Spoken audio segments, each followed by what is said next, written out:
New York State, a titan of power, wealth and influence, casts a long shadow not only across the United States, but also onto the global stage.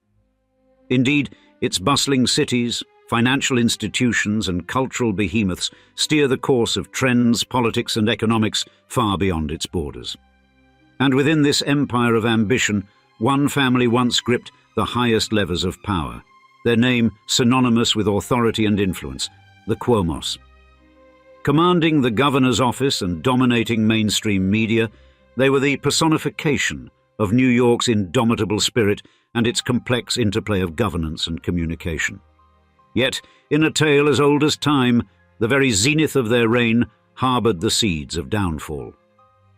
In today's episode, we share a narrative that spans from the governor's mansion to the newsrooms that shape public opinion, charting the rise and the tumultuous fall of a once mighty New York political dynasty, painting a portrait of a family that once held the Big Apple in their hands, before it all came tumbling down.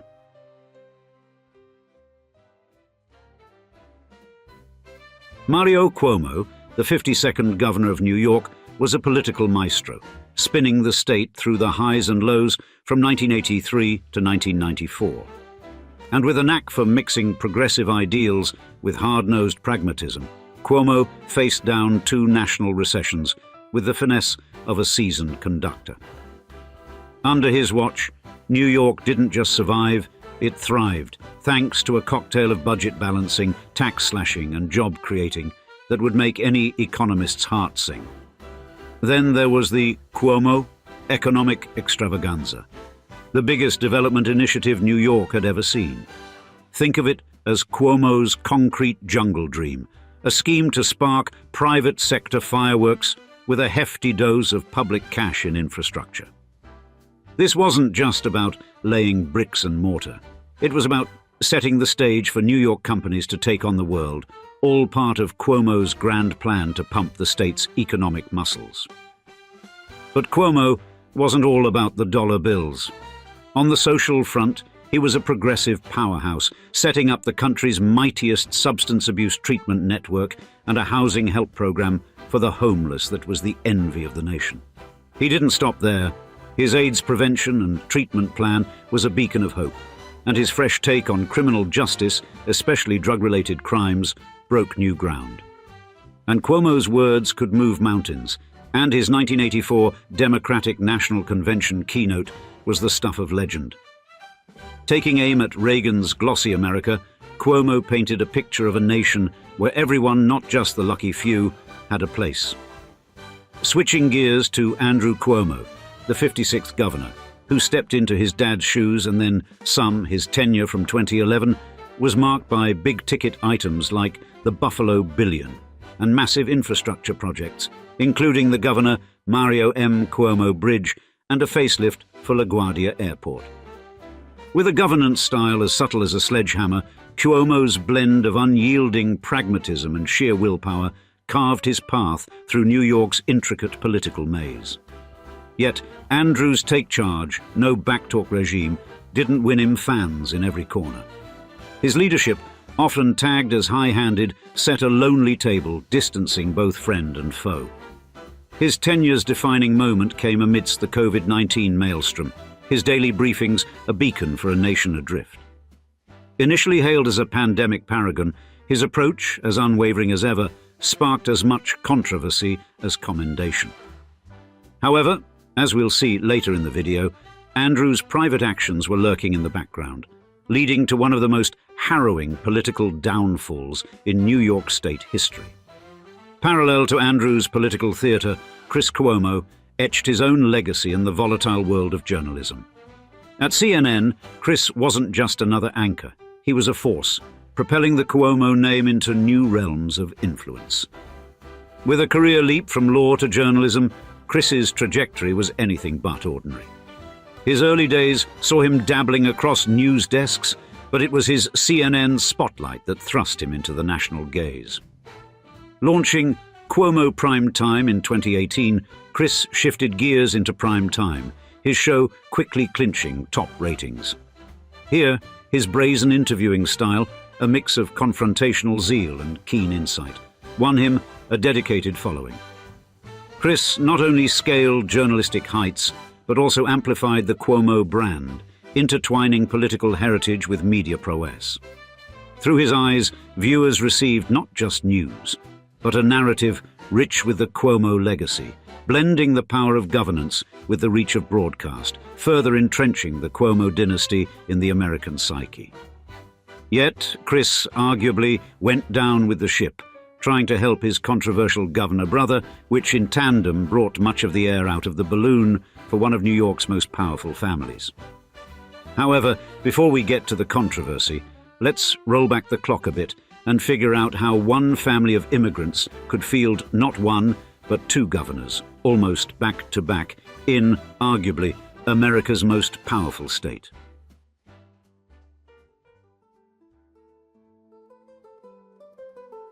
In the early decades of the 20th century, Andrea and Immacolata Cuomo embarked on a significant journey from Italy to New York, reflecting a wider pattern of Italian migration to the United States. Born in New York City in 1901, Andrea was taken as a toddler to Italy, where he spent his early years in a small village outside Salerno, Campania. He returned to the United States decades later, utilizing his US passport. And Immacolata Giordano, originating from Tremonti in the Campania region, shared this journey of relocation. Their decision to move was indicative of the broader Italian immigrant pursuit for improved opportunities and a fresh start in America. The Cuomos settled in the Briarwood area of Queens, New York, where they managed Kessler's grocery store in South Jamaica, Queens. This venture allowed them to integrate into the American society while preserving their Italian cultural heritage. Thus, their son, Mario Cuomo, born on the 15th of June 1932 in Queens, grew amidst a cultural amalgam significantly shaped by a strong Italian-American community. And the socio-economic environment of Queens during the 1930s and 40s, characterized by the collective aspirations and adversities of immigrant households, deeply influenced Mario. Therefore, the Cuomo family, embodying the immigrant ethos of diligence, familial loyalty, and the value of education, navigated the challenges posed by economic scarcity and societal discrimination. Mario Cuomo's formative years in Queens, set against the backdrop of the Great Depression and World War II, were pivotal in molding his principles and persona. The family grocery store not only provided sustenance, but also became a community hub, emphasizing the significance of community support and altruism.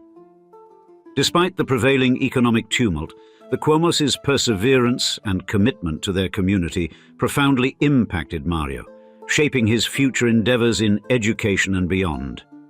He demonstrated academic and athletic excellence through his education at New York City, PS 50, and St. John's Preparatory School, later attending St. John's University, where he distinguished himself, both scholastically and as a formidable center fielder on the baseball field. Cuomo's academic and athletic achievements at St. John's University culminated in his graduation summa cum laude in 1953. In fact, his prowess on the baseball field attracted the Pittsburgh Pirates, leading to a brief professional engagement curtailed by an injury. This setback redirected his path back to academia and law, laying the foundation for his legal and political career. His return to St. John's for law school saw him graduate at the top of his class in 1956, despite facing challenges in securing a position in a law firm due to prevalent ethnic biases. His determination eventually led to a role in a reputable law firm, setting the stage for his entry into public service. Cuomo's foray into politics led him to emerge as a vocal advocate for community rights, notably playing a mediating role in a Queens public housing dispute. This involvement, coupled with his efforts in the Forest Hills housing controversy, demonstrated his adeptness at navigating complex political issues, and his contributions soon gained the attention of New York City Mayor John Lindsay, leading to an appointment that propelled Cuomo into the limelight and marked the commencement of his political journey.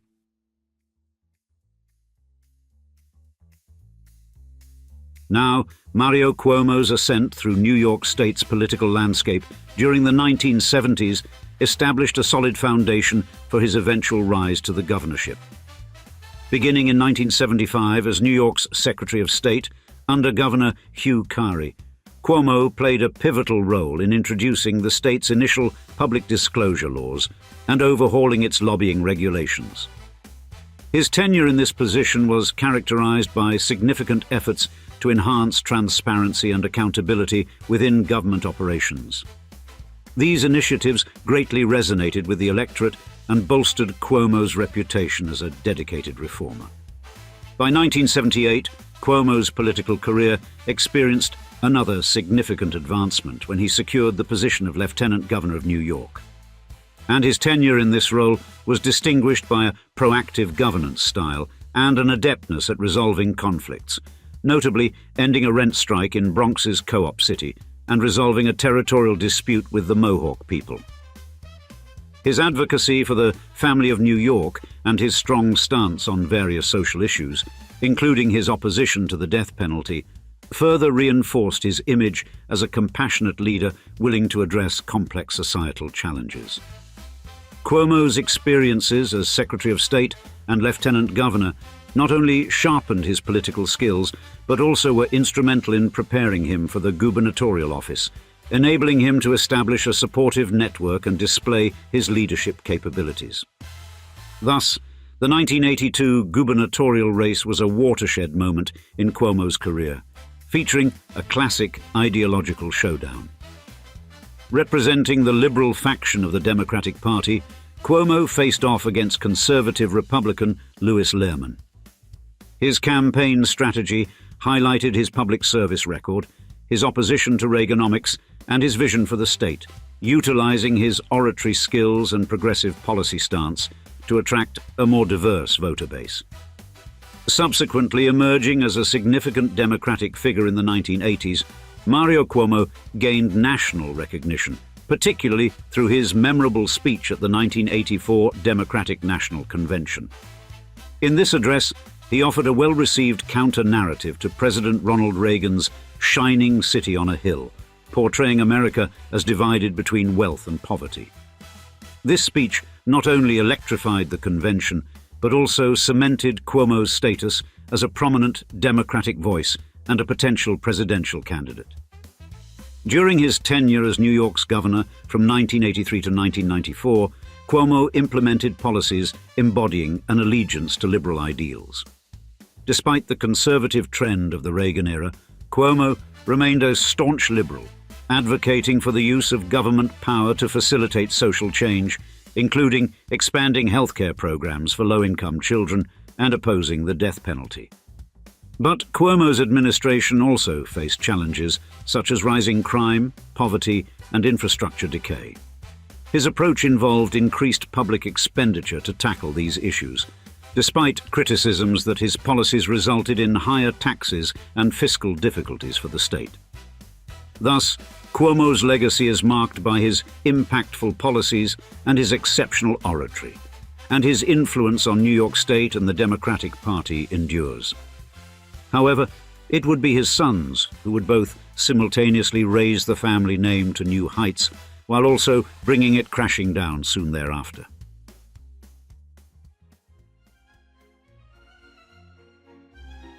In a trajectory that mirrored the highs and lows of political life, Andrew Cuomo's journey through New York's political landscape demonstrates cunning and charisma, but also shocking impropriety.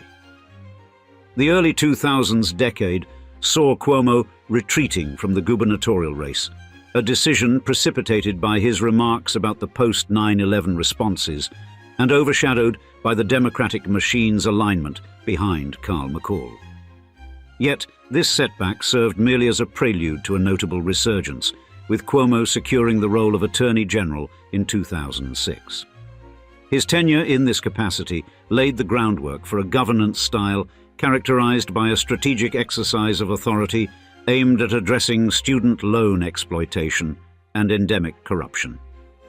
Ascending to the governorship in 2010, a role once held by his father, Mario Cuomo, Andrew Cuomo orchestrated a series of legislative triumphs, Notable among these was the 2011 act that championed same-sex marriage rights. Furthermore, Cuomo took a definitive stance against hydraulic fracturing, citing the procedure's health hazards. His governance was marked by an ambitious agenda that spanned tax reform, education enhancement, healthcare improvement, and economic development, all underpinned by a progressive ethos. Then, the COVID-19 pandemic presented a unique challenge, yet Cuomo's administration was swift to expand telehealth access and integrate such services into the state's healthcare framework. Initially lauded for his leadership, Cuomo's legacy was later marred by scandals, culminating in his 2021 resignation. Parallel to Andrew's political narrative, Chris Cuomo, his brother, forged a successful path in journalism, distinct from the political realm. His tenure at CNN, notably through Cuomo Prime Time, underscored a candid, impactful journalistic style. Chris's role facilitated a platform for diverse dialogues, significantly influencing public and political discourse. However, the scandals that led to Andrew Cuomo's gubernatorial resignation and Chris Cuomo's subsequent departure from CNN reflect a period rife with personal and professional turmoil.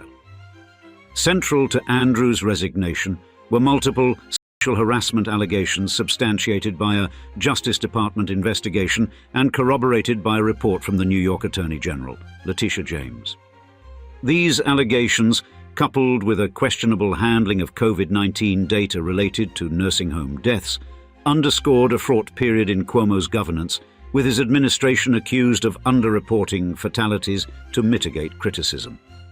And Chris Cuomo's role during this period, particularly his advisory capacity to Andrew amidst the harassment allegations, resulted in his termination from CNN.